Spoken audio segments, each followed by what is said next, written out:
Okay, so what I'm going to do now is I'm going to show you 3 tricks which I use in this particular tune.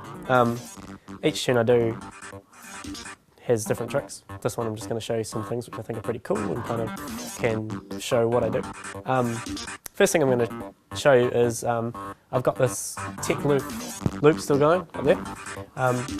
Now what I'm going to do is at the moment this sound, it's being played and it's going out through the master. So it's going straight down channel 8, out through the master. What I'm going to do is I'm going to tell it to go through another channel. So instead of going straight to the master, it's going to go through a send, and then it's going to go through the master. And what that means is I can chain up all these effects on that send channel, which gives me control to really mess with the sound. So I do that by bringing up my sends. It's already being sent through E, and if we look at my returns, E is glitch 1. So we can see up here, this is where it's coming through now, glitch 1.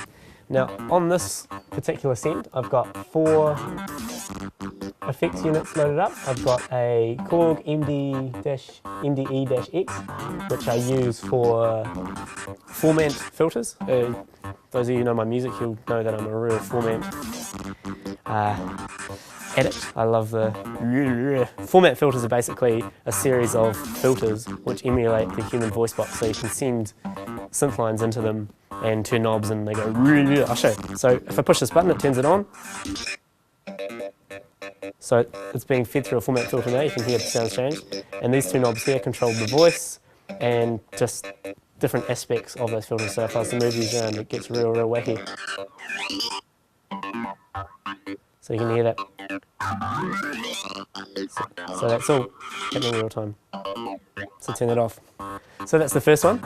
The second one I've got is called a Psp Nitro, and it's a very powerful, it's hard to describe this one. It's a kind of like a multi-purpose effect. It's got all these different modules that you can load up and use them to play with your sound. I won't get too much into this one, but I'll turn it on.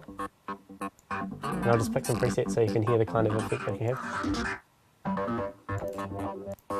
So these are just presets. So I'll turn that one off. The next one in my chain is a grain delay. It's a built-in effect that comes with Ableton Live. I use it for really short delays. So basically I'm going to take this sound and I'm going to give it an echo, so it's going to repeat itself, so it's going to echo out. But what I've done is I've got the time that it takes to echo. It's such small increments that it sounds really glitchy. So if I turn this up, you'll start hearing. So you can hear that. Now, as I move the echo time out, it really messes with the sound, and you listen.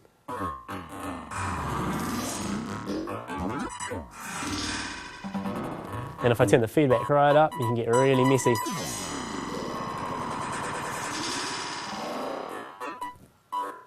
Yep, so that's a good fun one to play with. And the last one I've got is a D-Blue Glitch, which is a freeware VST plugin. It's really cool. It's basically takes whatever's fed into it and glitches the hell out of it. As you can tell, this particular send, this is my glitch send. This is where I send all the stuff that's going to be real. So if I turn that on, you'll be able to hear it. It'll chop it all up for you. So it's kind of taking chunks of it. I'll load that up so you can have a look. So yeah, that's what it looks like there. So those are the 4 effects on this particular send, and I have control over them via this machine here, and I can use them all at the same time. I can chain them in different ways, I can turn knobs, and you can get some real wacky things. And this is what I really like to do live to my synth lines. This is how I can take something which I've pre-sequenced but just completely obliterate it to the point of madness. So I'll just show you what I can do with this.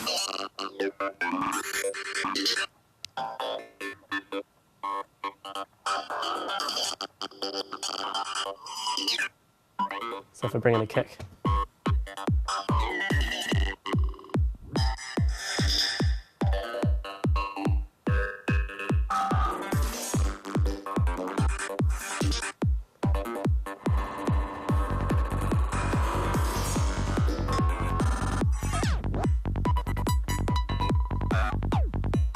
Yeah.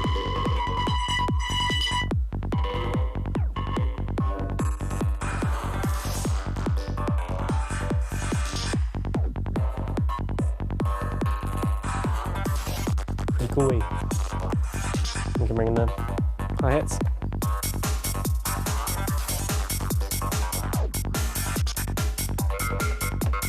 Anyway, so that's what a send does.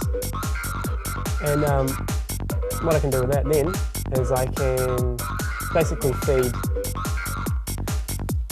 any element of my tune through these sends. So I could feed, say if I wanted to feed the bass line through it, I could hear that. So I mean, it's not something I usually do, but just to show you that I can. I could feed the kick through it, turn the format off, let's do something real crazy, see what I can do. Turn this, so that's the kick there, going through the grain delay, turn this knob and it lengthens the echoes out. Just crazy shit like that. So that's my first trick. And of course I've got 8 sends which I use, not just one. They've all got different things on them. That's the only one I'm going to show for now. Yeah, trick number 1.